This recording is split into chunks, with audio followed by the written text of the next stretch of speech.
But the senator, while indoctrinated, could not explain his toxicity.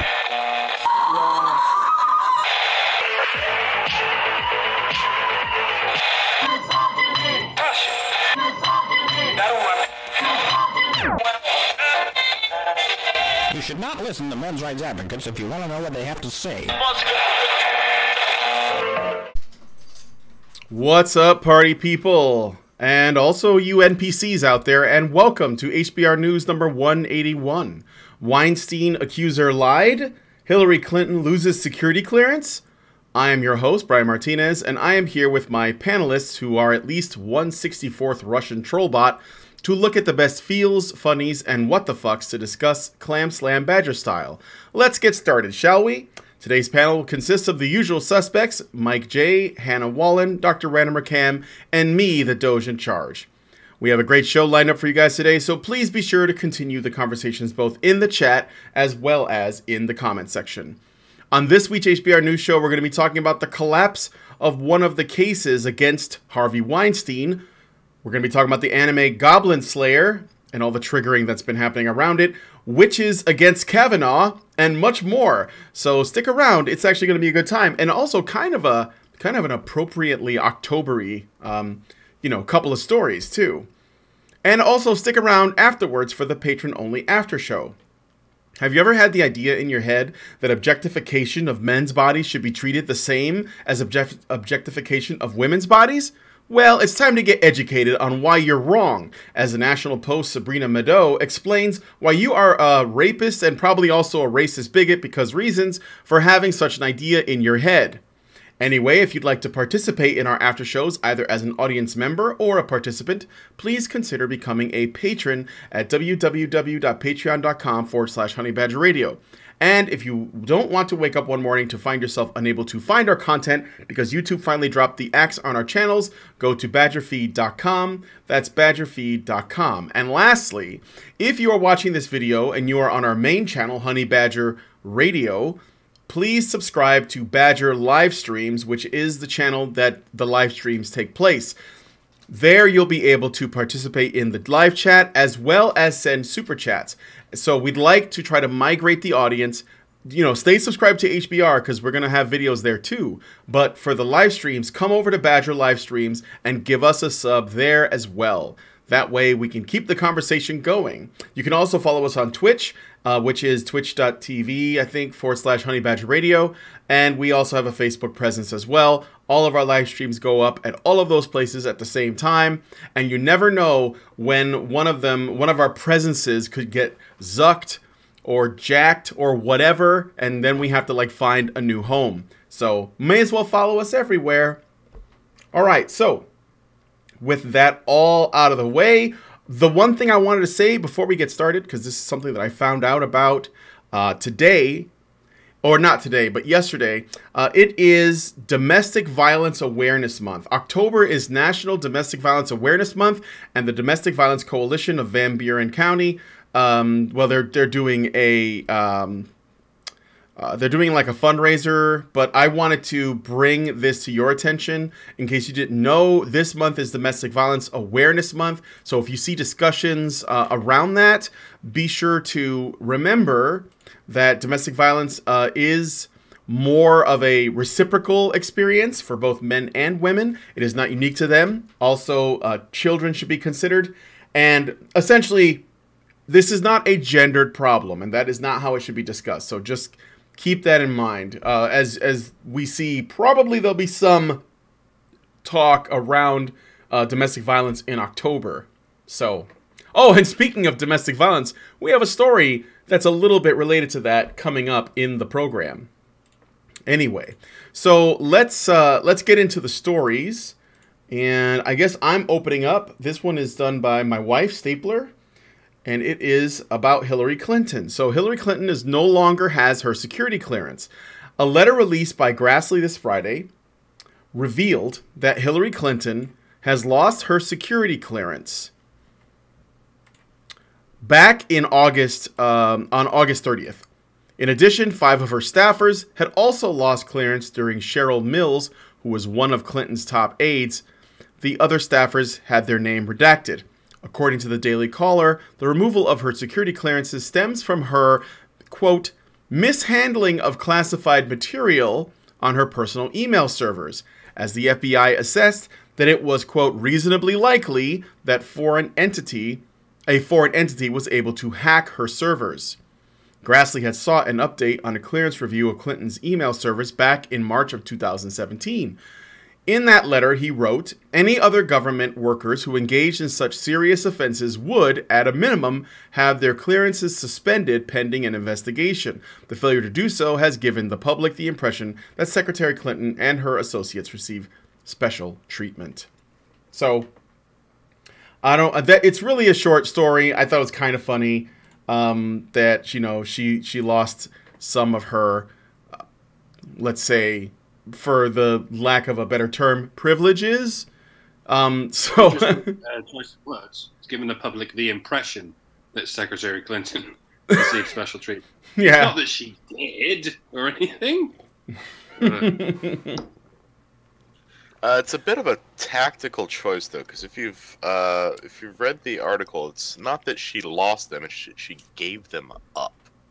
And from my understanding, it's a lot easier to get these back. If you give them up, you can get them back later. But if you actually have them taken from you, it's damn near impossible to get them back.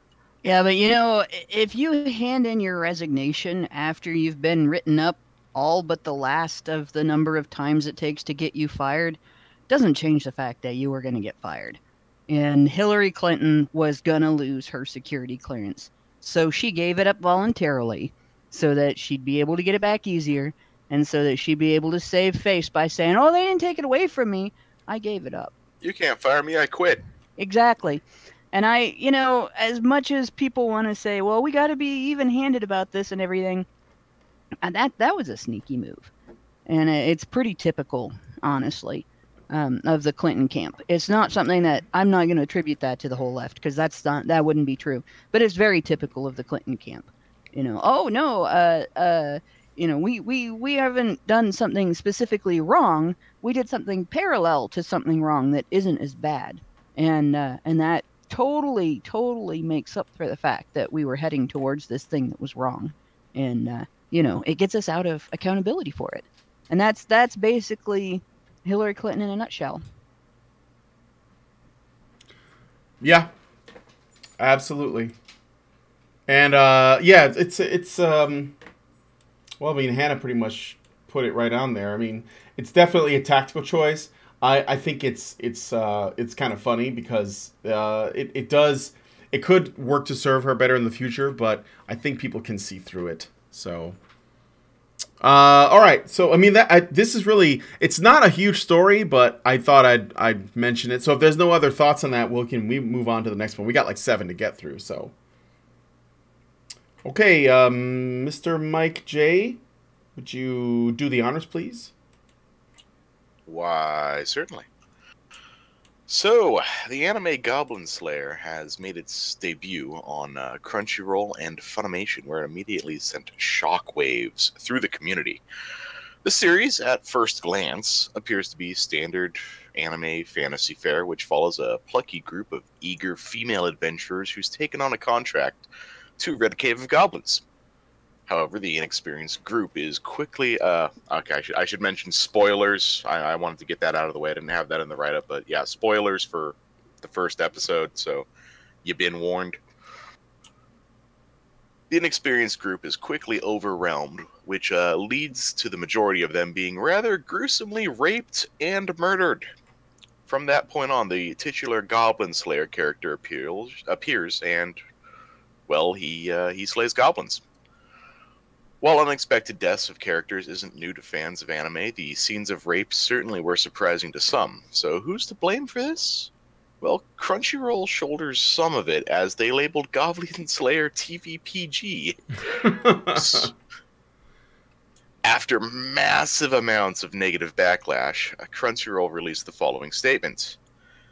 Many of you have reached out to us about the graphic nature of Goblin Slayer. Thank you. We've added a warning to the episode and are building better practices in providing information you need to make decisions about what you watch. We would like to apologize to anyone who encountered the episode and was disturbed. Thank you for sharing your concerns with us. Oh, Crunchyroll, you had one job. Also, there's the meme. I don't know if you wanted to mention anything about it. This is like the people reacting to it, I guess. Yeah. There was a bit of a Twitter salt mine opened, and we got some pretty juicy tidbits out of there. Yeah. So this is basically a case of edgy. I mean, I don't know that it's particularly edgy, but some like edgy anime comes out and it's mislabeled in terms of the audience that it's for, and people freak out, right? So there's nothing. Is there anything about glorifying rape or encouraging rape culture or anything like that? I just see people saying it's trash. Oh, rape culture, yeah. Soul Hunter says, I'm really on the fence with Goblin Slayer. I'm really getting over the rape culture being thrown at us over and over again. It's never necessary. Okay. My favorite is the guy at the top who calls that the slaughter is definitely fascist. Oh yeah, that's right. There was an article written about the fascism of this of anime in general. So yeah, but it's just I like now that fascism is just a catch-all term for anything that I don't like. Yeah. Like, you know, murder is fascism and rape is white supremacy or something. It's some combination of those. Yeah, really. It's not even honestly, I've seen some of it. It's not even that edgy. It's like Berserk light, honestly. Yeah, exactly. And I think it's played for. There's some stuff that's done there for shock value. Like in the first episode, you can see everything is so saccharine and positive and shit that you're like, okay, something's gonna go horribly wrong. And then when it does, you're like, oh, yep, there it is. I mean, so I don't know. Whatever, people, find something else to watch. You almost think when you hear how people are like losing their shit over it, either against it or even some people heard it for it that are like, oh my god, it's so adult. It's like, did you just find this shit? Because this has been like, this is not new and it's not really breaking new ground. Yeah, the manga's been out for over 2 years, so it's like a lot of people also really don't have anyone but their self to blame on this one. Yeah, exactly. Say Crunchyroll's a tiny bit responsible, just because it almost seems like, in the words of Appabend, like they didn't even watch it. Mm-hmm. Like they just threw it up there and like, oh, a new thing. Okay, well we'll put it up. This seems perfectly fine. Self-sabotage there, you know, they show it to people that they know are going to get mad about it, and yeah, self-sabotage. Crunchyroll's kind of been going down the shitter for a while. They've become alarmingly progressive. Yeah, well, you know, Sunshine Spice or whatever the fuck it's called. But I'm sorry, I have to stay with Crunchyroll. It's the only place I can get JoJo. So I'm gonna have to stay until it's over. But okay, so we got a $2 Canadian donation from Frank Tomeo, and he says, "I'm a fascist, yay!" Yeah, be a good one, son. Yeah, just be a good one. Be one of the good fascists. There you go.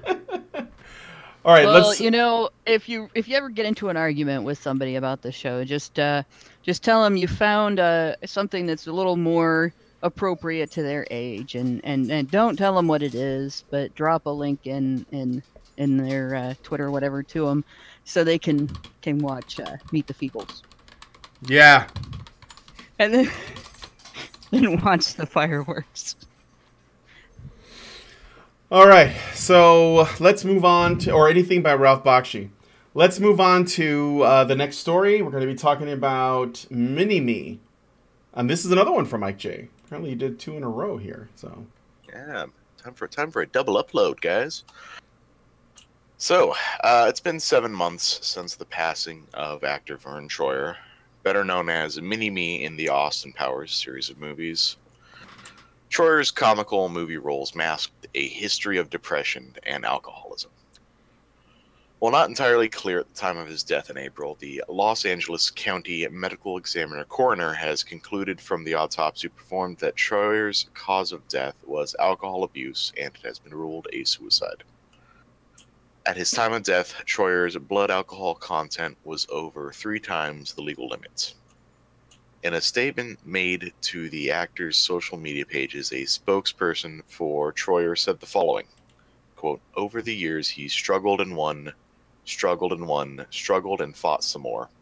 But unfortunately, this time was too much. Depression and suicide are very serious issues. You never know what kind of battle someone is going through inside. Be kind to one another, and always know it's never too late to reach out to someone for help." Wow. So 3 times the legal limit is evidence of suicide? It was the evidence of ongoing alcoholism that was cited as the reason. It can kill you if you're addicted to alcohol and then you stop drinking it for ages and then drink a skinful in one night. That can absolutely kill you, especially if you're as the size of Vern Troyer. And it could be he accidentally drank too much one night. If it needs an autopsy to figure it out, then I imagine it's up in the air. I don't know. I heard that his people in his condition, like, they have this thing where they actually live in constant pain because they're and I could be wrong here, but this is just something that somebody told me. I guess like the internal organs keep growing, even though the body and the skeleton stay the same size. So it actually starts to feel like really painful, and I wonder if that was something that he was struggling with. And I know, just being a little person is tough too. We call them dwarves? I don't know. I don't know what the right word is, but you guys get what I'm saying. He was a small man. It can depend on the condition. Because there are actually several different conditions that can cause you to be a little person. So sometimes that happens and sometimes other things happen, but chronic pain, if there's chronic pain involved, is going to get worse as you age. And one of the problems with this is, did he live in the U.S. or did he live? He lived in the U.S. He lived in the U.S. That's okay. So, for people who don't know, what's been going on with chronic pain patients over the last 30 years is really reprehensible on the part of our government. If you have chronic pain, you cannot just deal with it. If it's serious pain, it's the same as if you had somebody poking at you all day long, you would eventually haul off and hit them. You would not put up with that. Over time, it would get more and more annoying. It would get to the point where it wasn't just being poked at.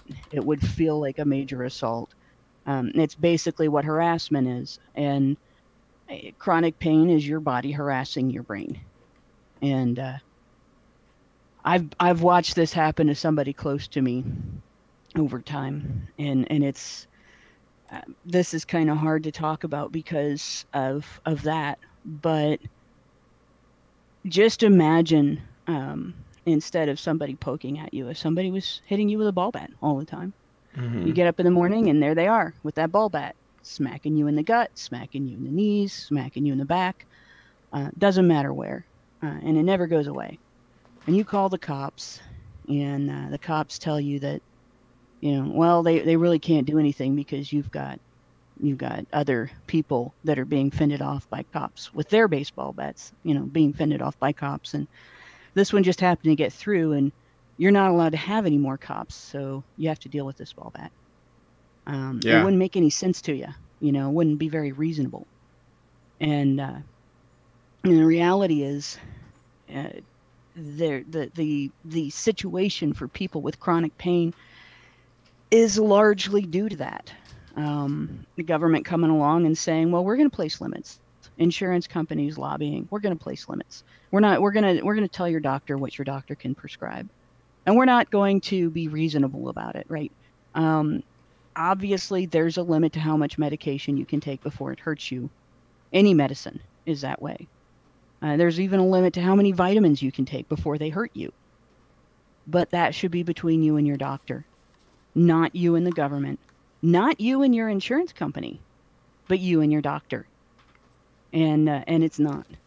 And then the other thing is, they're also, they're allowed to say, well, we're going to take away your pain medicine, but we're not going to cover any alternative treatments.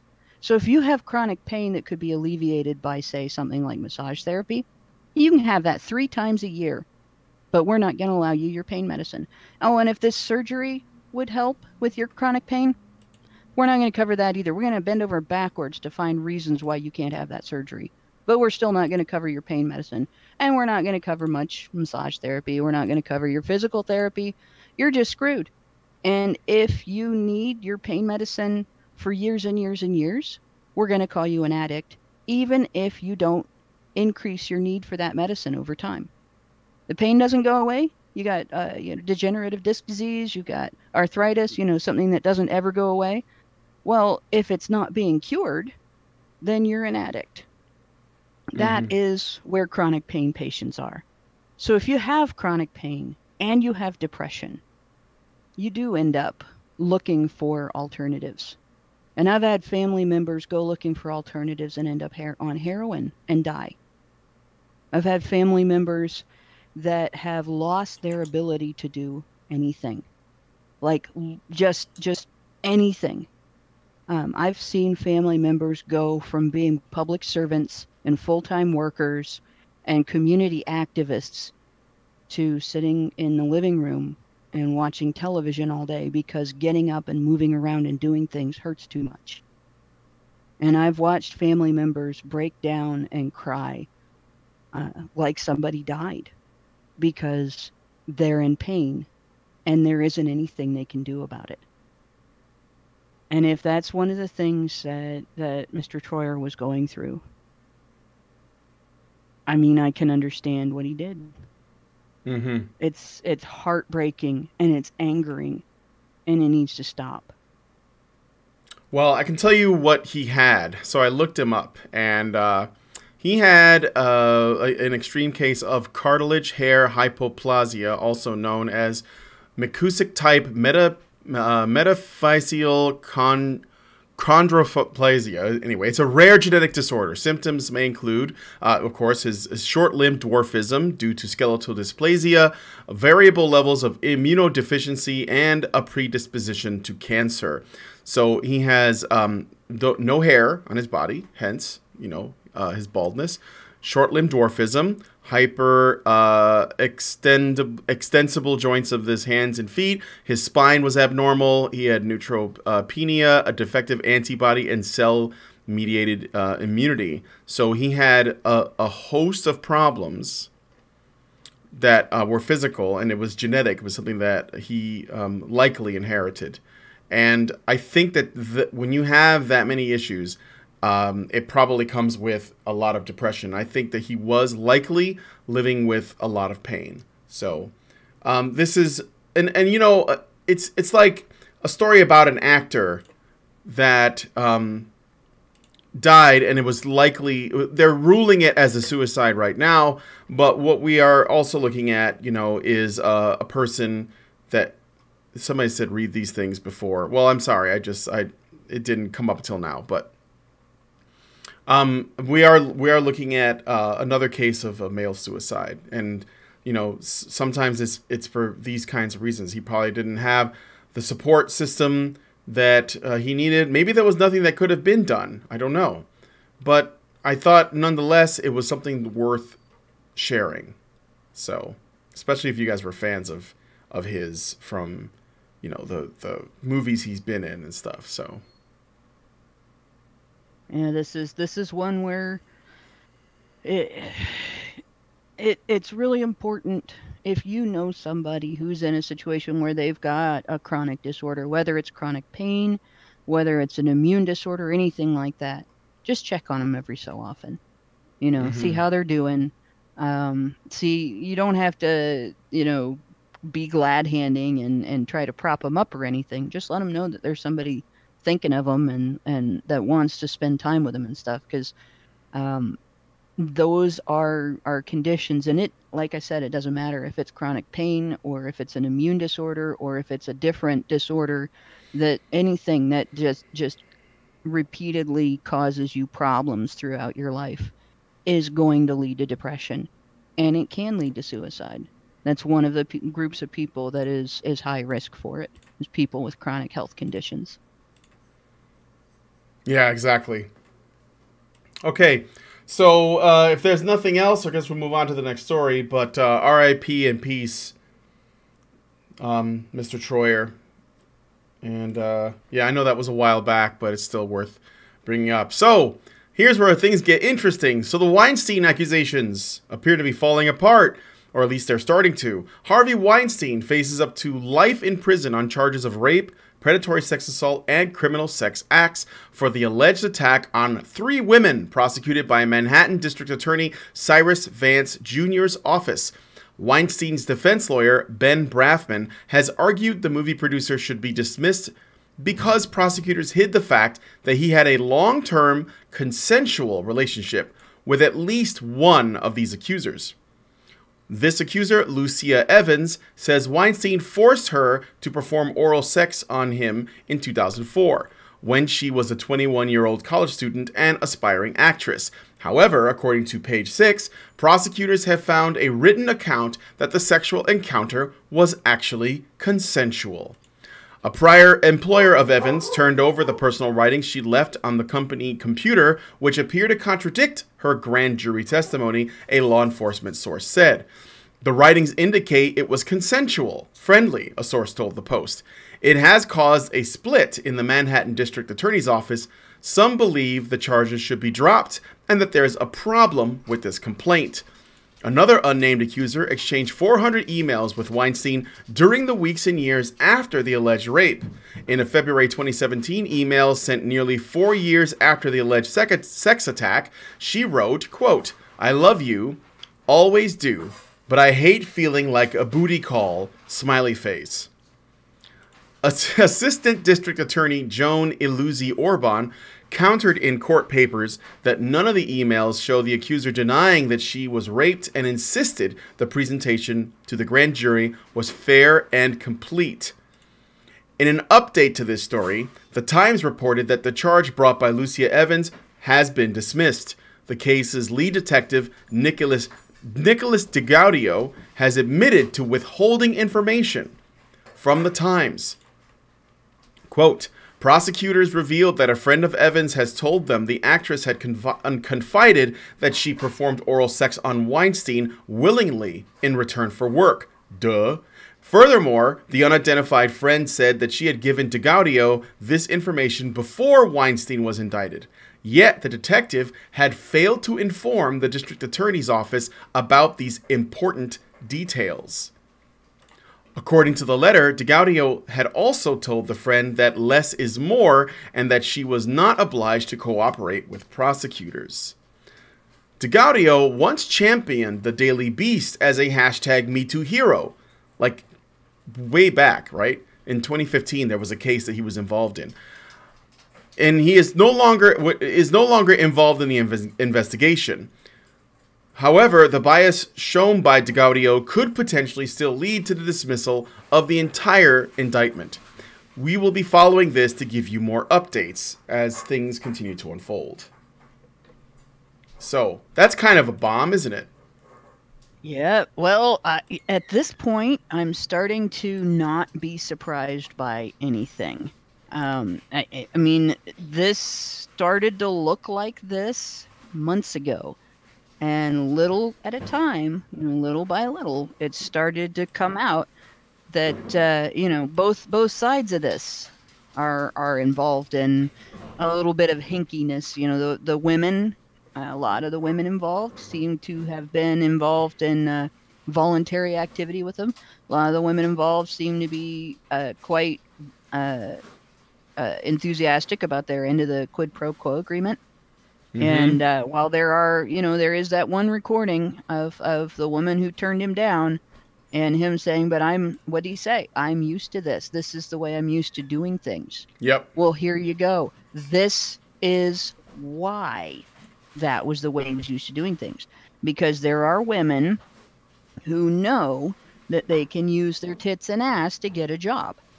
Now, if they can use their tits and ass to get a job, more power to them.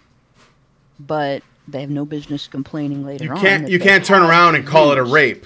right? Yeah. Yeah, They you don't get to they turn don't around and have call it a any rape. Business. No. They don't have any business complaining that they had to use their tits and ass to get a job. You know, not every woman can do that. In fact, most women can't. And so if you can and you do, you have a leg up or tits and ass up on the other women. That's not something to bitch about, you know, flat out. And I know feminists would call that rape apology, but as far as I'm concerned, screw those guys. And they have no business complaining either, because if they were in that position, they would do it too. Almost every single one of them, guaranteed. And some of the women that have done this are feminists. Oh yeah, Now, it's Hollywood the women. other end of it is, here you have, you know, this environment that's created, and you have a woman who doesn't want to participate in that game or can't, and all of a sudden, then it becomes something dark and ugly. She's cut out. She gets abused. You know, she gets hurt, and that is both on the person who hurt her and the women who participated in the game. You know, you encourage this kind of thing, and you're eventually going to encourage someone with serious boundary issues.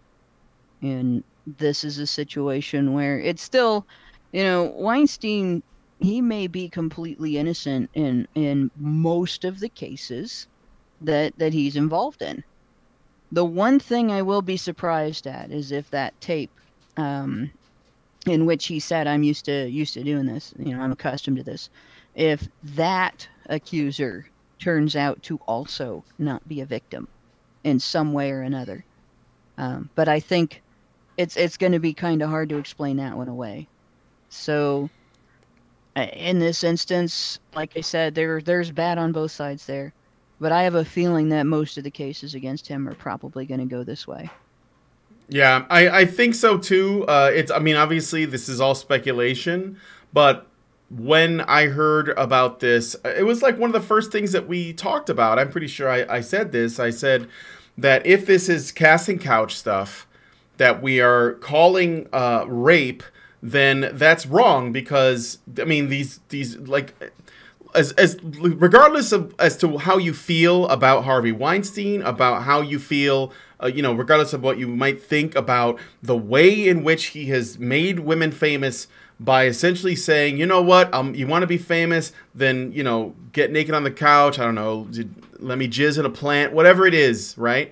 If they consent to that, then there's no rape. That's all there is to it. I mean, you could say it's gross and all this other shit, but it's not illegal. And for them to wait for as long as they did and then come forward and then make accusations, and then this one falls apart, I think it calls all the other ones into question.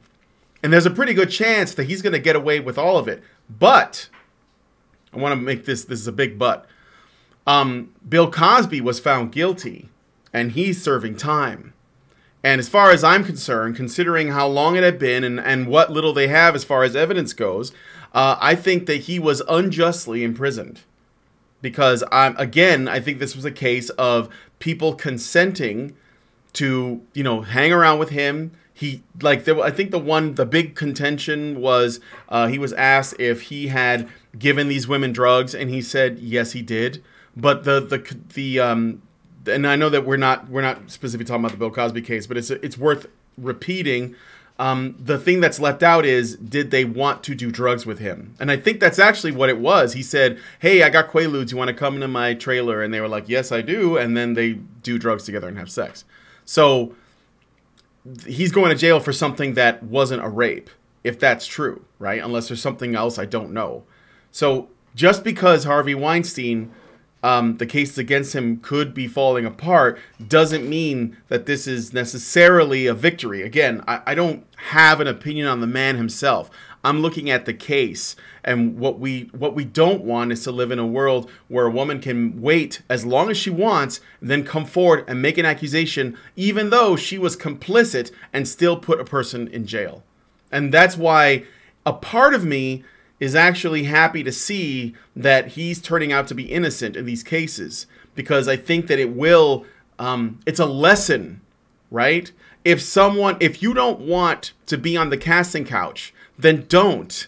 But if you do, you don't get to turn around and try to accuse somebody of anything, right? And if something happens to you, you don't wait 10, 15, 20 years to speak up. You do it immediately. You know, regardless of as to how powerful you think they are. I don't think that is even a thing. So that's what I believe. What we're seeing here is it's not power that is getting men acquitted in cases like this. It's evidence. Yeah. It's evidence, exactly, or lack thereof. Right. On the other side. So right. Well, in this case, there's specific evidence. This is an email where she's talked about how much she loves him and she hates just being called. I mean, this makes it sound like she just resents not being important to him. That's evidence. Yeah, it's not even lack of evidence. It's evidence. There could be a complete lack of evidence, and they could still get him convicted. Oh yeah, for sure. He had that's one of the documentation, guys. Documentation is key to everything. Mm-hmm. If you do date, like I know there's a lot of MGTOW that listen to our show, but if you do date, communication is key. You know, you can't be the guy that doesn't call for 3 days or whatever. That women apparently get pissed off about. I'm not sure what the big deal about that is, but in any case, you know, now it's got to be consistent communication before and after, and those communications, you got to keep those, because that's going to be the thing that saves your ass if you ever have to go to court and defend your date, defend your night in bed, because anything else, any lack of evidence, any history between the two of you, none of that counts. All you have is those communications. Yep. I got a couple super chats I thought I would read out. We got a lot of super chats. Yeah, I got a lot building up. So, Frank Tomeo gives us $2 Canadian, says, fucking progressives. Field of Bears gives us $5 and says, Kotaku, NPC meme is dehumanizing. Also Kotaku, everyone who disagrees with us is a Russian bot. French Honey Badger gives us $5 and says, yes, the opioid crisis is entirely the government's fault. Albert Nada gives us $5 Canadian and says, Patriarchy Pictures presents a gratuitous nudity production, an Albert Nada film, hot naked chicks from space who hate feminists. Make it happen. Uzi Patrol gives us $10 and says, I work in medical. It all started when patient advocate groups and their lawyers called pain the fifth vital sign. This is in response to what Hannah was talking about.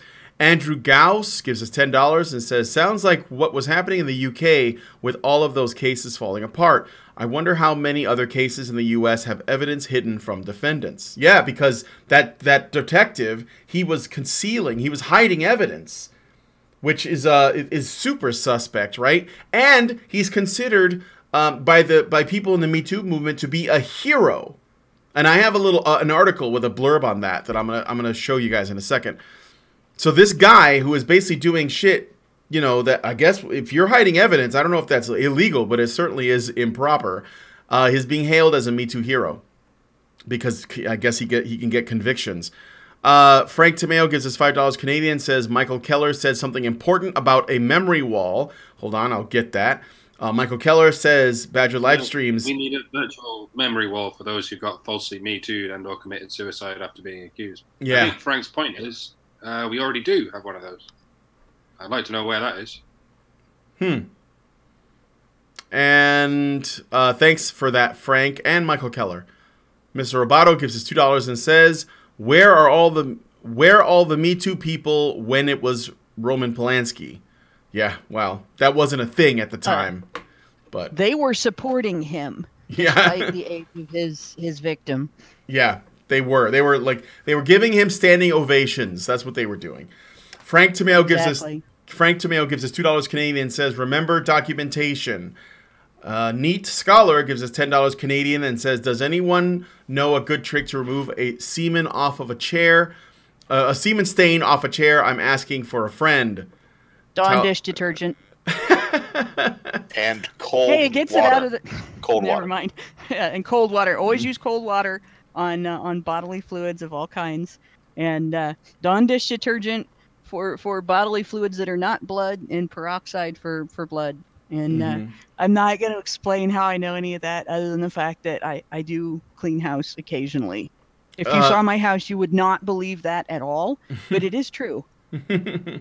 Also, if you have Sasha Grey handy, I'm sure that she'd be willing to help you out with that. Tyler Preston gives us $2 and says, "You guys saw the pilot of the Charmed reboot?" No, I know about it, but no thanks. But we will be talking about witches. Joseph Kasky gives us $20. Thanks, Joseph. And says, "Hannah, I was once a resident of your neck of the woods. Jumped Ohio ship to Colorado. Also, due process. Glad I'm gay and I don't have to wade the messy waters most men face with dating these days." Ah, Joseph, how naive. There have been a couple of women actually now who have been convicted of false accusations after choosing men at random off of Facebook to accuse them of rape. You could still be accused. There's been 2 news stories about that.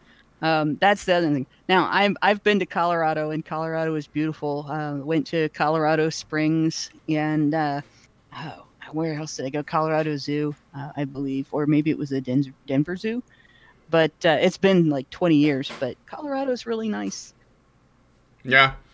Also, yeah. So, Mike, I'm sorry, Dr. Random Cam, you were commenting about the something. No, I was just laughing at the idea that anyone is safe. Even gay men. Yeah, exactly. If a woman levels an accusation, all together now, it's true. Yeah. I'm sorry. I'm sorry, Joseph. You're not safe.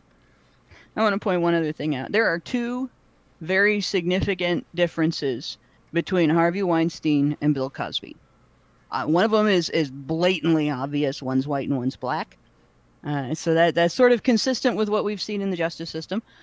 The other one is Harvey Weinstein is a progressive, and he's buddies. He rubbed shoulders with lots and lots of progressives, lots of politicians who are not progressive also, but he's a big progressive supporter, right? Bill Cosby was a conservative. Yeah, so he's not. So that means he's not actually black. He is Uncle Tom. Which, I don't know if he was a conservative all of his life and he was a hypocrite about the partying and everything, or if he learned some hard lessons from the partying and became a conservative. Well, I think he is insofar as he believes in the importance of family and community. Yeah. And so he had a focus on fathers. And I know that we had talked about this already, but I think that was the main thing with Cosby was he was very concerned with keeping the black family unit together, and he was very vocal about it, and that was a thing. I'm not saying that's why, but I mean that's really the thing that separates him from Weinstein. I don't know if Weinstein had done anything in terms of like advocacy for that, you know. But you've seen how they went after Kanye West. Black men are not allowed to be conservatives without having the entire progressive end of the left come down on their heads and attack them one way or another. If they can call you crazy, they call you crazy. If they can't call you crazy, they call you a rapist. If they can't call you a rapist, they will come up with something else. You can guarantee it. And I think that's a lot of what's going on in that case.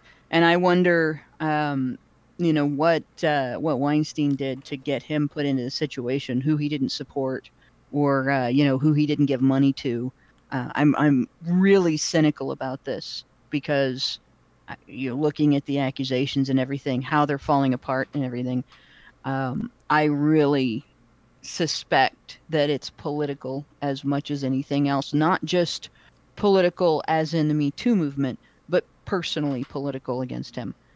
And with the Bill Cosby thing, if I remember right from what I read, it wasn't that he admitted to consensual use of hard drugs, but that he admitted to sharing things like Benadryl and stuff like that, and they assumed that he was lying and decided that it was hard drugs. Yeah. The other thing is there's apparently a phone call in question that was recorded, and according to his wife, it was doctored before being presented in court, and they want the undoctored version, and they're trying to get the undoctored version. She's had an expert say this was doctored. The things that he's alleged to have said have been there's things he said in between that have been erased that provide context that completely change the meaning of them. So it's entirely possible that the Cosby case could fall apart. The thing that makes me really sad about it is if it does, it won't be until after, like, because he's already serving his sentence right now. He's serving time. You know, Yeah. you put somebody that age in jail. That is an incredibly traumatic experience to begin with for anybody that happens to. When you put an older person through a traumatic experience, he's going to have to be tough as nails to come out of this alive. Yeah. And I'm rooting for him to come out of this alive and to get to a conclusion where we know the truth and we know it solidly enough that there is no question anymore. And I hope that happens while he's still alive. It's also important. Oh, go ahead, Mike. I'm go ahead. surprised no one's pulled the Jew card regarding Harvey Weinstein. No one's pulled the Jew card regarding Roseanne Barr, except Roseanne herself. It's much like the black thing. You don't count as Jewish if you're conservative. Yeah, or if you're not like on as far left as they are, even if you're like a centrist or something. The one thing I want to say with regards to Weinstein and Cosby is that, you know, I think it's important that I keep bringing this up with the fact that I'm willing to stand by evidence, you know, if it comes out that Weinstein is innocent, or at least, you know, not guilty of rape, and that Cosby is innocent in my mind, and that he's basically been unjustly imprisoned unless there's evidence that changes that. And I have to keep bringing it up because the thing is, in both of these cases, okay, despite the fact that Weinstein and Cosby they differ politically, as Hannah had pointed out, they're both men, and that's actually more important than where their politics is, because people on the left and the right largely believe that they're guilty, both of them, right? So and that's because it's easy to, it's not just because it's politically expedient. I think it's actually got more to do with, you know, if it looks bad, but there's not enough like if it looks bad to people, like the optics aren't good, but the evidence isn't quite solid enough, they will go ahead and side with that guy's probably a serial rapist. And a lot of them do, and they just, it's like, it's the mainstream women worsting, you know, narrative. That is the gravy train that everybody gets on. And I'm going to push back against it as often as possible because it's just like, I don't see the evidence for it. And that means I'm going to have the most unpopular opinion. And I don't know if any of the other Badgers here would agree with me, but that's where I'm going to sit on it. And I'm going to bring it up as often as possible because if Weinstein turns out to be innocent, I'm going to defend him, even though I don't like him, right? It's because that's a precedent-setting thing that has to be pointed out. The same thing goes for Bill Cosby. If it comes out later that he wasn't supposed to be in jail, then I want to be the guy who has basically said, all this time, I knew that guy was innocent, right? And we have to keep that in mind because the Emmett Till thing, we didn't learn that was a false accusation until earlier this year? So this is why, you know, we got confirmation. Yeah, and I mean, I think that this thing is, it's definitely bigger than race, in my opinion. It's because they're men. That comes first. You can't create a threat narrative around a race if you don't use the men in that race to do it.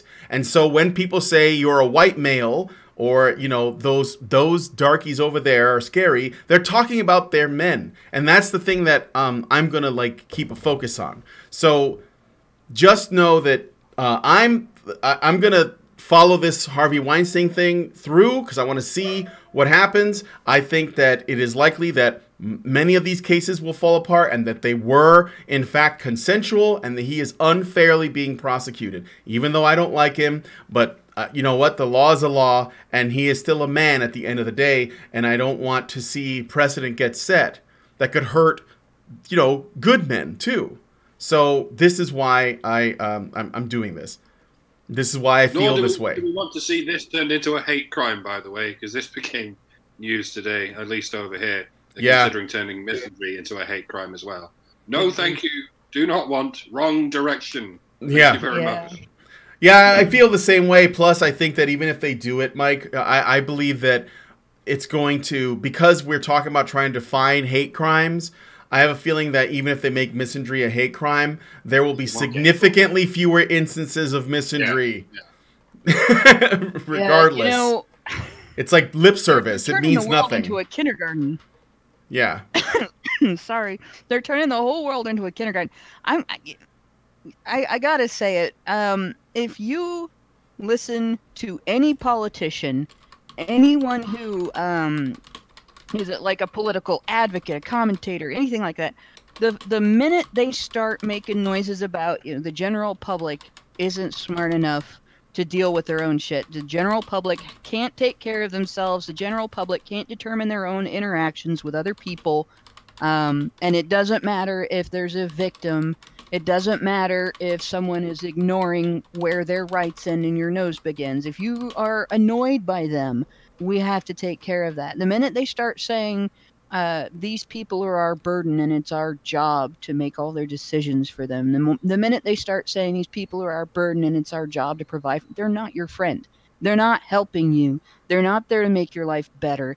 They are there to take control over you as much as humanly possible in order to keep you from fighting back against getting farmed. That is the underlying goal, is farming you for wealth. And everything else they do, this idea of making disenfranchisement from the opposite sex, regardless of which sex you are, this idea of making interpersonal conflict a crime, even if it doesn't explode into violence or harassment or anything like that, that is all about creating new ways for the government to create jobs for people to do. They have to tax people to manage people. That is it. That's all they care about. They don't care how you deal with this stuff. They don't care whether you're actually wounded by this or not. They don't even care if you're content. They don't care if you eat. All they care about is how can we create new ways to make money off the public. And that's all this is. Super chats. Mr. Roboto gives us $2 and says, Weinstein is a progressive. Funny it's not mentioned. Well, we did talk about it, though. We did mention it. It is mentioned. He's been a big Democrat donor, as big as an individual, is allowed to be in a lot of cases, for years, since the early 90s. And he's been known as a big Democrat donor, and he's been photographed with a lot of Democrat politicians because he donated to them. Oh, yeah. Michelle Obama honored him, and it goes on and on. Hillary Clinton. Yeah.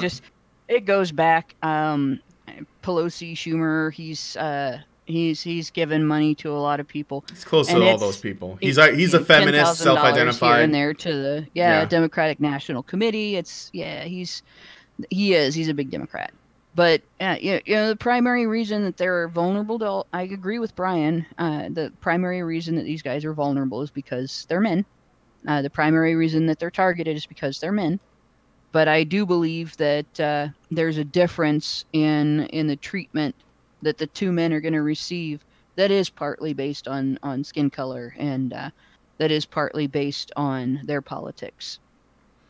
I think that Weinstein may receive a little more fair treatment than Cosby will receive for those two reasons, even though he would not receive as much as fair treatment as a woman in his situation. If a woman got into his situation, which would be a rare thing, a woman would be treated much more fairly in that situation than even Weinstein will. Okay, and Cyberberserk gives us 50 secs and says, at Dr. Randomcam, Benny Fredriksson, director of a Swedish theater, committed suicide after accusations of, quote, having enabled sexual harassment. Enabled sexual harassment. I'm looking that up now. I didn't know that was a thing. I mean, that could include anything. Like, you gave birth to a rapist, so... how far is this going to go? Oh, my God. You shared... I'm looking at it now. I don't think this guy even was accused of sexual harassment. But maybe he just owned a theater which occasionally played films that were misogynistic. I don't know. Problematic movies incorporated. Carry on, guys. Okay, all right. We'll go on to, if anybody has any final thoughts on the Weinstein thing. Yeah, there was something I wanted to mention. This is this NYPD hero. So there's this article on the Daily Beast that came out last year honoring the same detective that was found to have he was the guy involved with these Weinstein things. So the opinion piece here essentially speculates that if this detective, Nicholas DeGaudio, who is the dude that was caught in this case that fell apart, he is the detective that was caught withholding evidence that essentially shows that this woman who was accusing him of rape or sexual assault, whatever you want to call it, was actually consenting. This guy was withholding it, this detective, in an effort to essentially make sure that Weinstein got convicted. And just a year ago, in November, so almost a year, exactly, he was being honored by the Daily Beast for being a hero to this sort of like, I guess it was before it was the Me Too movement, for another case that he was involved with that also involved Harvey Weinstein with a woman, I don't remember her name, but Paz de la Huerta. Now this one didn't go through either. So that's why I don't know if you guys remember this story, because I don't. It didn't actually, go through. It didn't work out because there wasn't enough evidence. But this is the same detective involved in another case, and I find it very interesting. And so the rabbit hole might be a little bit deeper, and that's why Lindsay, who wrote the article, she said this could be big, but we'd have to wait until more is revealed, and maybe look into this Nicholas DeGaudio person. So, but anyway, I don't know if there's any. Sorry, my dogs are barking. I don't know if there's anything. Oh, Frank Tomato gives another $2 Canadian, says healthcare and insurance are huge U.S. problems. Okay, well, thank you for that. Yeah, so if there's nothing else, I guess I'll move on to the next story. Well, the one thing I will say is that last bit that you mentioned prior to the super chat is really key, because that is a common problem for defendants in cases where accusations of sexual assault have been made. Is that the prosecutors, the detectives, the officers, the investigating officers, all try to hide exculpatory evidence. And this is one of the reasons why so many of the men in the Innocence Projects, on the Innocence Projects list of acquitted men, are acquitted of things like rape. Like there's also acquitted people who have been acquitted of murder and things like that. But there's several instances where exculpatory evidence has been withheld in cases, and then later on they are overturned because you cannot just withhold exculpatory evidence like that. But it gets done to sexual assault accused all the time. Yeah. It's that I don't know. It's that whole, I guess, what is it? If you could put away 9 innocent men to make sure that one guilty one goes to jail, there are some people who believe that's what that's and the really dumb doing. thing is it doesn't make sure a guilty man goes to jail. In fact, putting away innocent men can actually keep guilty men out of jail. The FBI research showed that. The one that showed that 1 in 4 of the cases where they did DNA testing show they had, at the very least, the wrong guy, if not some false accusers in that list. That's a problem. Trauma does strange things to you.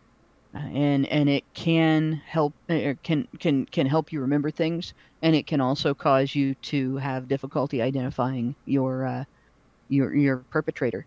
And in situations like that, you name the wrong person.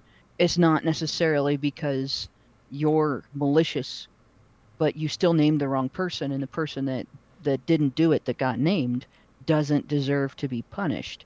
And if they do punish the wrong guy and the right guy gets away with it, he may go on to do it to somebody else. So, yeah, this is a really serious issue. Absolutely.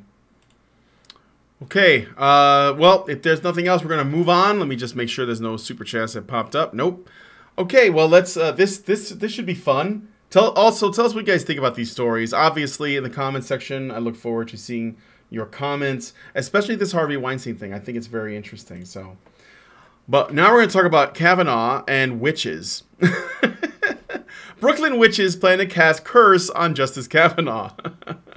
Some witches based out of Brooklyn, because that's apparently where they come from, are planning on casting a hex on Brett Kavanaugh, the newest United States Supreme Court Justice. The Catland Occult Store in Bushwick is planning on casting a hex on Kavanaugh, as well as, quote, all rapists, and, quote, the patriarchy on October 20th. So, mark your calendars and get your Wolf's Bane or whatever it is that you need to resist curses.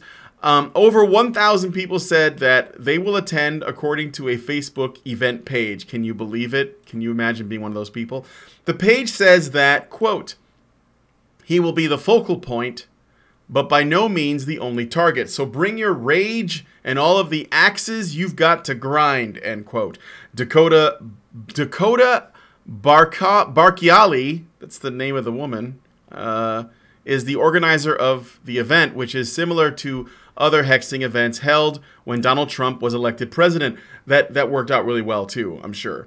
Barchiali says that the hex is for, quote, even if you don't believe in the magic of it, you're given the space and the affirmation, having your voice heard, feeling a sense of fellowship and camaraderie. We're putting out the message that you're not alone. We're not leaving you alone with the monsters. By the way, tickets are $10. Plot twist of the century. With half, I've been sitting here muted and giggling. but with tickets are $10, with half of the proceeds planned to go towards LGBT causes and reproductive rights.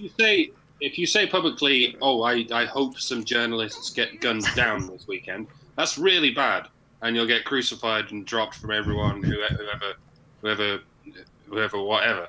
But if you actually organize an event where you don't just hope that people get murdered or gunned down, but you actually try to create black magic to make it happen, and even if there are a lot among you who don't believe in the black magic, they just hope someone gets murdered or gunned down or something. That's fine, as long as I don't know as long as what. I think again, it's just the right people and the wrong people. I mean, they're actually wishing death on someone en masse, right? Well, it doesn't say, does it? Is that what it's? It just says they're casting a hex. They don't know. So this is funny. I'm sorry. Because the hex on Trump, it works so well that we have negotiating peace with North Korea, and like the economy is doing well, and Kanye came to the White House. Maybe that's maybe that's where it culminated. I don't know. We'll have to see. But go ahead, Hannah. Christ. Okay, so I can just speak from the perspective of somebody who has been Wiccan and part of an eclectic coven. Actually, I've been part of 3 different eclectic covens. So, and I was the high priestess of one. So there you go. But in any case, none of the people. I'm sorry, I can't stop laughing about this. This is so fake. None of the people I've ever been involved with would do something like this because it goes against their religious beliefs. The idea that you would direct energy at somebody, and that's what they would consider this. You're directing energy at people. This is energy work, right? That they would do something like this. So if these are Wiccans, they're actually violating their own faith. Kind of like if you were a Baptist and you started praying for somebody to die. Even if they don't pray for anything, they don't direct energy for anything bad to happen to these guys. They're doing this without their consent, and they're not under attack, so they're not defending themselves against an attack. Now, the patriarchy, that's the funniest part. They're casting spells on the patriarchy. The patriarchy is an idea, a concept. So that, what exactly are they targeting when they target the patriarchy? But in any case, this is definitely not something that particular group of witches would approve. It would be normal for them to do energy work to boost themselves, to bring, positivity and comfort to people who are on their side of the political fence and blah, blah, blah. But I don't know where this shit is coming from, other than maybe somebody with mental illness or somebody that practices a different type of witchcraft. Because that is, and of course there are Wiccans who also think that they are the only people who should be allowed to call themselves witches. So if these are witches that are not Wiccans, that's going to cause a rift as well. But that blows my mind. That there are people that are actually coming out and saying this on the news too, because that's going to just scare the shit out of Kavanaugh, right? He's going to be like, "Oh, these people I don't believe in are casting spells on me." If the guy is as religious as he seems to be, he's not going to feel the least bit threatened by this, because all he has to do is pray it away and it'll be gone in his belief system. So the conflict between these two belief systems is there's this group of people that, from what I understand, it's consistent throughout several different traditions of witchcraft, that if you try to do stuff like this to somebody that doesn't believe you can, it has no effect. So they're both, the conflict between these two belief systems is that their target has no belief at all that they're going to be able to affect him, and he's not actually gonna suffer anything because of this. So it's completely useless. It's a political statement. It might make them all feel great, but aside from that, it makes them look like idiots. It makes them look like hypocrites, and it also ends up being a money grubbing thing because they're charging to attend, which is one of the pagan complaints about Christian churches. So it's good times, guys. I'm gonna die laughing at this. Remember, don't say "I hope you die in a fire," because that's a death threat. You got to make sure you say, "I hope Hecate and Beelzebub burn you in a fire." Just go out and get yourself some candles and light it up, and say some things, and you'll feel better, and tell everybody else you did it, and then maybe you'll scare a few people. I think witchcraft might have been the first thing feminists killed. Before they even got into pop culture, the first thing they ruined was that, and that, I don't know, giving women the vote was a mistake. Can we have chattel back, please? Let's bring the chattel back. These religions, a lot of these religions evolved out of that existed before Europe was Christian, and then it was about being close to nature and understanding as they were able to understand at the time. And I mean, all religions kind of evolved out of wanting to understand the world you live in and why things happen from a different perspective than science, because it took some time for science to evolve, the understanding of science to evolve. Sounds like heresy. I'm not down on the idea of these different religions. That's people came up with this stuff to help themselves understand things. That's not bad. And it's not bad to want to be close to nature and enjoy the seasons, even if the seasons make you cough and sneeze like they do to me. Seasons happen to try to kill me twice a year, but it's not bad to enjoy the good things in nature. It's not bad to enjoy the fact that your food all comes from nature, and deal with the cycles and keep track of that stuff and celebrate it and all that. It's just really dysfunctional to walk away from that aspect of the religious beliefs to do shit like this. Mm-hmm. Isn't it ironic that witches are actually engaging in a witch hunt against Brett Kavanaugh? It is perfect. It is just too perfect. And the fact that this is the bookstore is named Catland. Yeah, exactly. That's not surprising. Oh my God. What were you thinking? What a perfect story for October. That's all I'm saying. Okay. Anyway, get that witch a cauldron. Witches love cauldrons. Let us move on to the next. Let's move on to the next story. So, don't you hate it when you accidentally trip while holding a knife and stab someone to death? Florida woman does too. From ABC. Florida woman charged with killing her husband told investigators she accidentally stabbed him after tripping on a rug. Rachel... Presumably her husband is Florida man, so he Yes. observed everything. All his deportment. Yes. Yep. Rachel Fidanian has been charged with second-degree murder of her 40-year-old husband, Bryant Fidanian. The 38-year-old suspect told Polk County Sheriff's investigators she was cutting pizza with a knife when the couple's dog came into the house covered in feces. Sounds like a really classy household. She said she ran towards the dog, tripped on a rug, and fell into her husband, stabbing him in the chest. While she described her relationship as wonderful, detectives say neighbors reported frequent arguments and deputies had been called 7 times to the home. Fidadian was being held without bond on Friday. Also, just before anybody else says it, bitches be tripping. That's I just wanted to say that. Bitches always be tripping, y'all. It was all the shitty dog's fault. Yeah. I just... Yeah, press X to doubt, everybody. This was an accident. This is, you know... I just thought it was a funny story. Florida, man, what the fuck is there something in the water? You know, like... Yes, actually, algae. Algae is in the water, and it's a very big problem. There actually is. And there's something else in the water too in Florida. Alligators. Yeah. Oh, they're not always in the water. No. Sometimes they're in your backyard. Sometimes they walk down the street. Yeah. Actually, my uncle's down in Florida has netting, some sort of netting all around his backyard, to keep alligators out.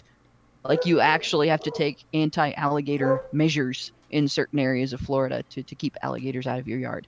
You've got pythons there now as well. They introduced pythons, and now they're overrunning the place and killing everything. It's probably Florida somebody's people. pet getting away. So yeah, Florida has some, like, it's the Australia of America. It's the closest we've got. They have brown recluse spiders and black widows and great big nasty things that can eat your pets and your children. I think they even still have like some big cats, not little cats, but actual like cougars and stuff like that.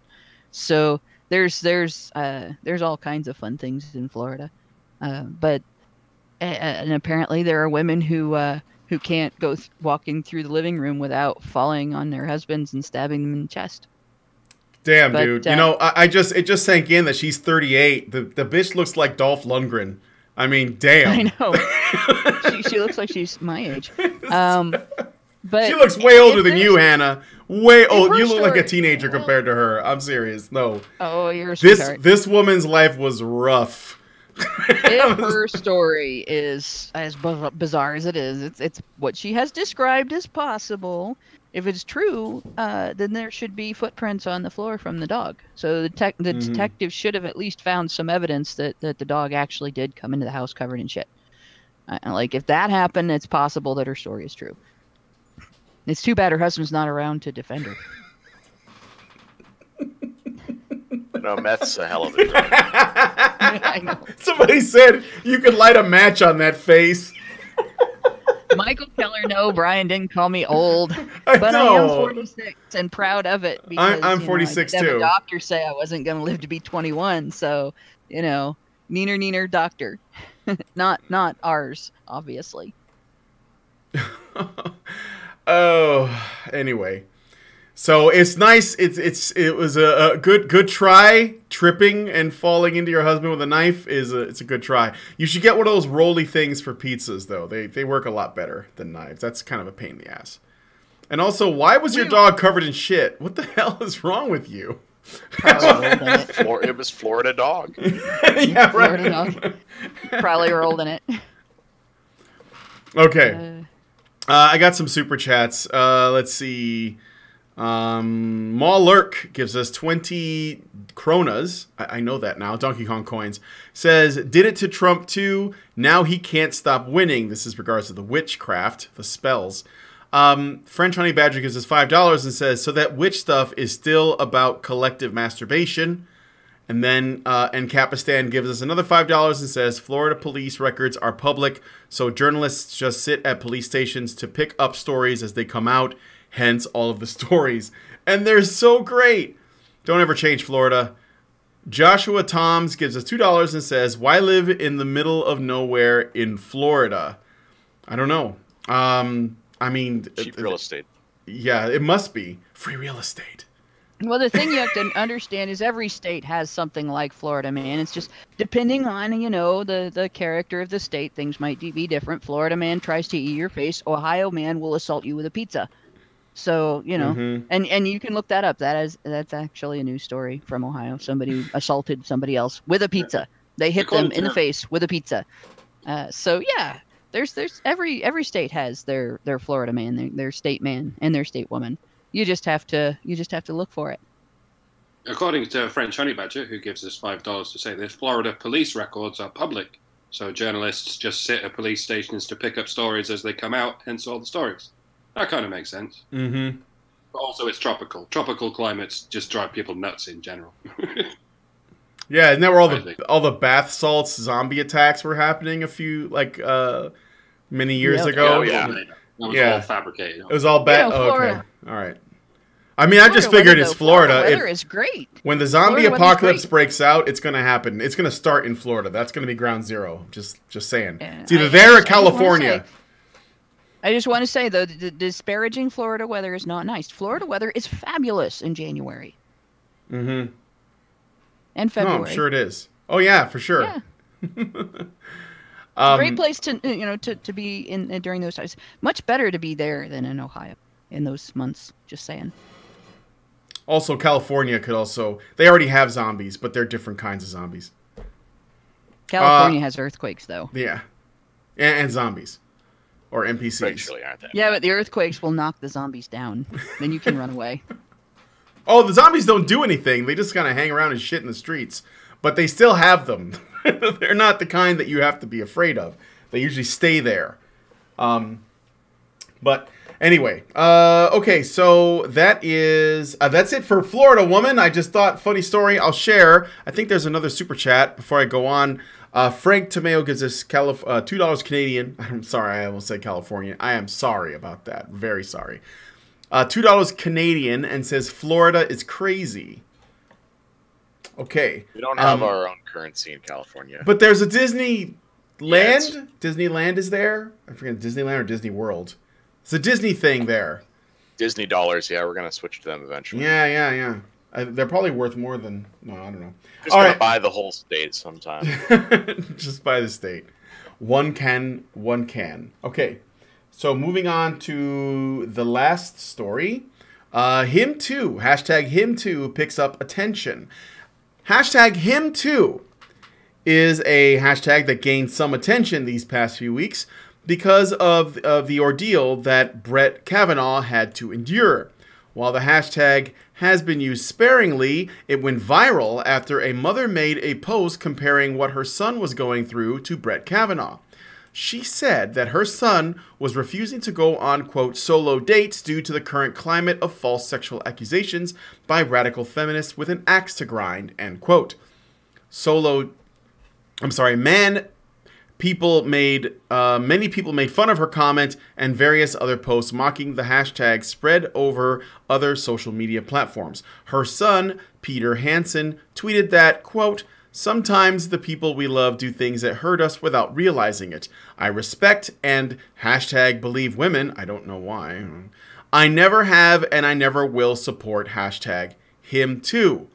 So her own son doesn't agree with the hashtag for some reason. This is not going to get you laid, buddy. Okay. President? I think a lot of guys just do that because they think they have to, not because they want to get laid or not because they think they have to. Yeah. Like it's a requirement of being considered a good man. Yeah, sure. No, I think that's just normal blue pill thinking for a lot of guys. I mean, even like what Kavanaugh had like this speech after his I think his confirmation, and he also conceded a lot of feminist talking points and, you know, just was not red pilled at all by his experience. And I wasn't surprised by that in the least. People were shocked, and they were like, "Oh my god, I can't believe it." And I was like, "Yeah, he's still a blue pill dude. He's still gonna, if he had done the opposite, I'd have been surprised and impressed, But as long as they stay the course on due process, I'll take it for now. But yeah, this is not gonna red pill that many people. This experience.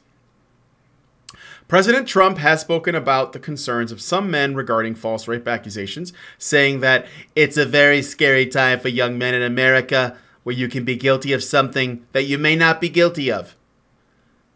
Clara Wilkins, a social psychologist at Washington University in St. Louis, says that, quote, men perceive that if women gain, men lose, end quote, and that according to some research, quote, men think they are experiencing bias now more than they ever have before.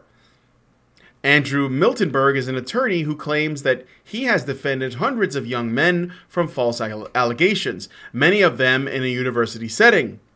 I like how they write claims, but okay. Many of them in a university setting. He says that, quote, in most cases, not all, women are seeking revenge on ex-boyfriends or young men that they found have played around too much. It's very difficult for young men to get a fair opportunity to be heard. It's a very frightening time. I don't really believe you can be alone in a room with a young woman now in this climate. No, you can't. Yeah, no. Don't when trust it.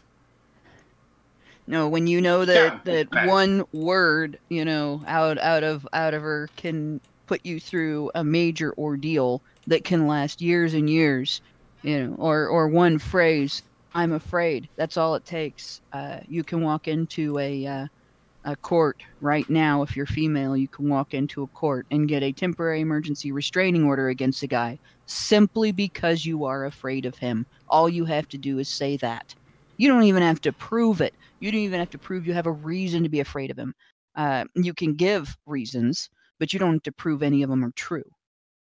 So it is a very scary time for guys. And feminist reaction to, and a lot of the rest of the public as well, their reaction to that hashtag. When feminists tell you feminism is about equality, remind them that feminists took over a sexual assault and false accusation awareness conversation, a victim conversation, basically, and made fun of men's response to social tolerance for false accusations by showing tolerance for false accusations. They basically proved the point of the hashtag right there. And it's insane that they would expect people to look at that and not see it as evidence that feminism is not about equality. It's about demonizing men and damseling women for dollars.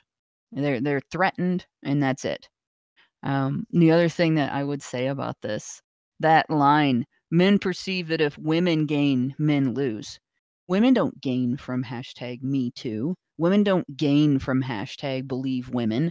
Women don't gain from being treated like nothing we do or say matters. Liars do. Liars gain from automatic belief. Liars gain from not having to present evidence. Liars gain from not having to be treated as if they are accountable when they lie.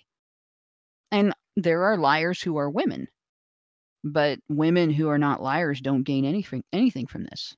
Women who are not unscrupulous, women who are not man-haters, women who are not in any way willing to do exactly what I described, go into court and say, I'm scared, give me a restraining order. Women who are not willing to disparage someone falsely to get what they want don't gain jack or shit from this. And some of them can get hurt from it because it can happen to the men in their lives. And they can even be targeted by it personally. So the idea of women gaining from this, no, it's a particular class of women. Not all women are going to gain from this. And men are losing because they are having a human right stepped on. The due process isn't just a civil right. Being presumed innocent until proved guilty is not just a civil right.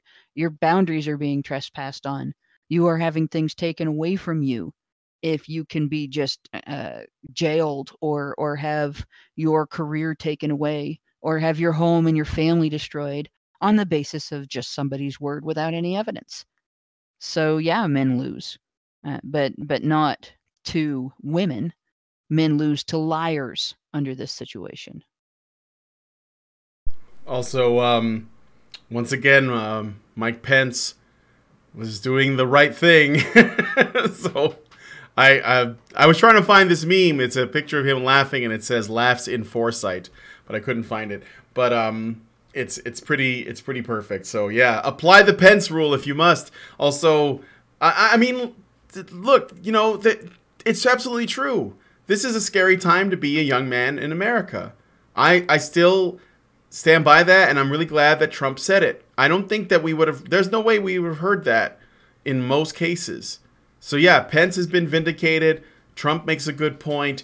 And guys, you know, look, I'm still for the MGTOW Congress. That's what I want to see one day. I don't think I'll see it in my lifetime, but maybe one day. So please keep doubling down, feminists. Keep making this harder and harder. Watch as more and more men go MGTOW, and then they're going to make MGTOW illegal too. You know, when they're vetting people for the Supreme Court, they're going to say, "Have you ever had sex with a woman?" And have you ever been a MGTOW? If you answer yes to either of these questions, get the fuck out. Because we all know MGTOW are a misogynist terrorist group. No, you need to have had sex with at least 10 different thoughts before we'll consider you for a place of responsibility. But no devil's triangle. You can be alone in a room with a woman as long as you've vetted her very thoroughly. Just stay away from thoughts, gentlemen. Yes. Stay far, far away from the thoughts. But if she breathes, Mike. If she breathes. But okay, so anyway, anybody else have any other thoughts on this? Yeah, regarding the stay away from the thoughts, you know, and the whole don't stick your dick in crazy meme too. I would just say, vet women for character. You get demonized for that, but do it anyway. You have the right.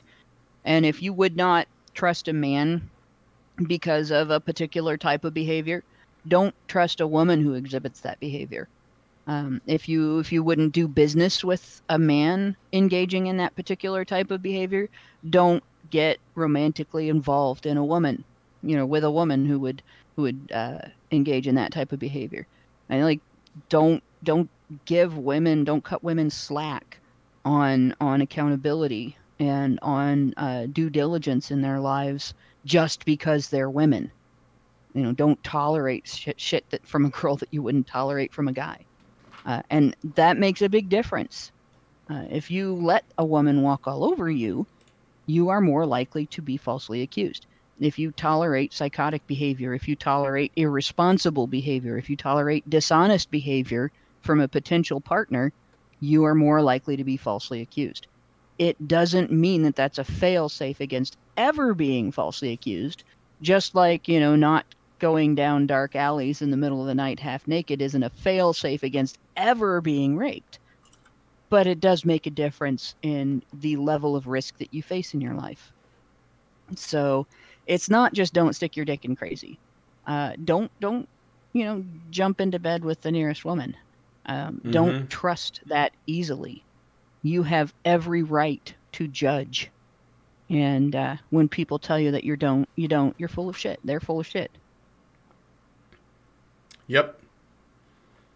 I got some super chats here, and I think we'll close it out. Frank Tomeo gives us $2 Canadian and says Alison is super cool. Yeah, she's cool. Albert Nada gives us $5 Canadian and says watching a kid clowning around in the subway station. What is it going to be like for him in 15 years? An internment camp? Well, I guess you would look at the trajectory of the absolute state of Canada, and we'll have to see. I'm going to try to be a little optimistic and say maybe not, but shit, you know, stay on patrol is all I can say. Redicus gives us $2 and says, Hannah, you said it wrong. Not women, but whammon. It's the whammons. Yep, the whammons. The whammon. And Frank Tomeo gives us $2 Canadian and says, don't stick your dick in crazy. or D78K. D78 in crazy. There we go. Yeah, there you go. So we're going to go ahead and wrap it up. I want you to see what we're going to be talking about in the after show. This is from the National Post. It is entitled, Bring on the Shirtless Men, Why It's Acceptable to Objectify the Male Body, but not the female one. Despite all the navel-gazing of male celebrities, women's sexuality isn't taken seriously, and that's why male objectification isn't as much of a threat. So we'll be reading this in the after show. I hope you guys have your chemo ready. And if you want to join us in the after show, you'll have to do that by becoming a patron at www.patreon.com/honeybadgerradio. One level of patronage will get you into our Discord server to hang out with us. I think another one will let you watch the shows, and then yet another one will let you be a part of the conversation. You can jump into the chat with us and talk to us about the stuff. So be sure to do that if you want to be a part of it. These are always fun. And yeah, I mean, we look forward to seeing new faces. We see new people all the time. You know, we're growing little by little. So please do that. Also, don't forget to feed the Badger. Go to feedthebadger.com to see what we got going on. We're going to be doing a stream this Friday. It's a fundraising stream. I don't want to talk about what it's about. I'll let Alison do it, but definitely look out for it. It's going to be fun. We're going to have guests on Friday. It should be a good time. And yeah, we're looking forward to seeing you guys. So with that said, I want to thank my co-hosts, Mike, and Hannah, for coming on this episode of HBR News. And as always, I want to thank you guys for joining us and watching. Please like, share, and subscribe. Also comment if you have some thoughts on this. Oh, somebody named the Uncanny X-Man says, "Keep up the good work, guys. Hi from Scotland." Hey, what's up? So thank you for the super chat. 10 pounds. Thank you for that. All right. Well, anyway, with that said, we're gonna go ahead and get out of here. It's good to see you guys on the show. We'll see you guys next time on HBR News. Have a great day, everybody.